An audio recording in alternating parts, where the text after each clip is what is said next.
నిజాయితీగా ఉంటే ఎప్పటికైనా మంచే జరుగుతుంది అని పెద్దలు అంటుంటారు కదా.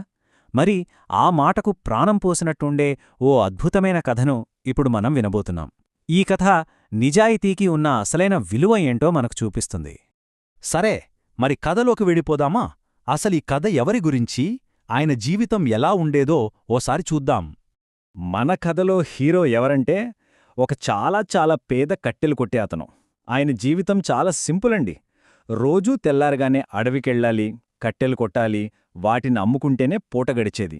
అతని దగ్గరున్న ఆస్తిపాస్తి అంతా చేతిలో ఉన్న ఒక్క పాత ఇనుప కొడవలే. అదే అతనికన్నీ.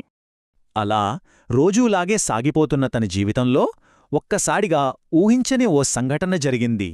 అదే ఈ కథని పూర్తిగా మార్చేసింది. ఒకరోజు ఎప్పటిలాగే నది ఒడ్డున ఒక చెట్టు కొడుతున్నాడు. అప్పుడు జస్ట్ ఒక్క క్షణం అతని చేతిలోంచి ఆ కొడవలి జారి పుట్ అని నదిలో పడిపోయింది. అంతే, ఆ ఒక్క క్షణంలో అతని జీవితం తలకిందులైపోయింది. అంతే, అతని గుండె ఆగిపోయినంత పనైంది.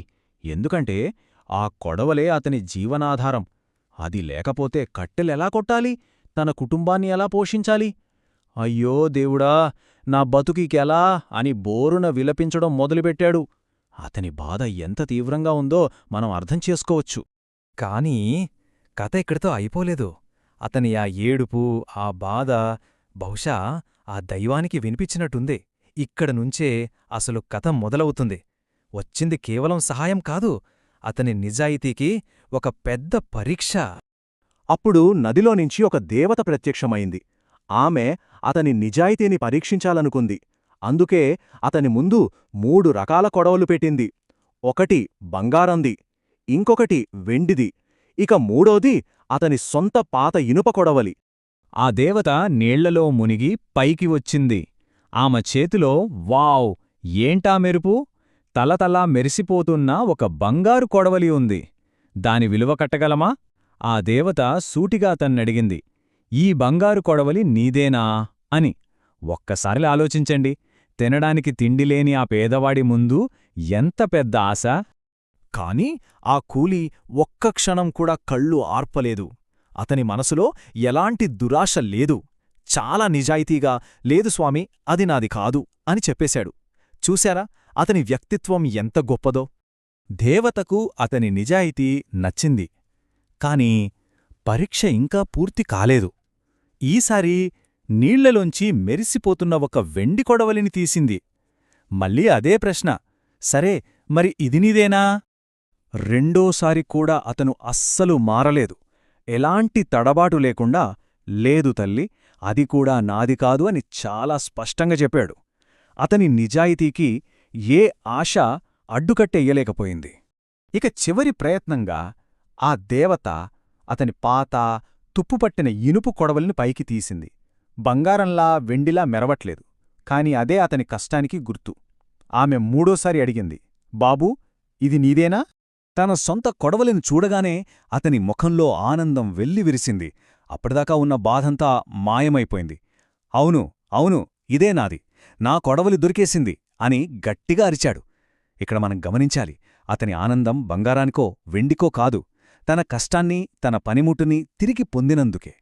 సరే, పరీక్ష పూర్తయింది, అతను గెలిచాడు. మరి ఇంత నిజాయితీగా ఉన్నందుకు అతనికి ఏం దొరికింది?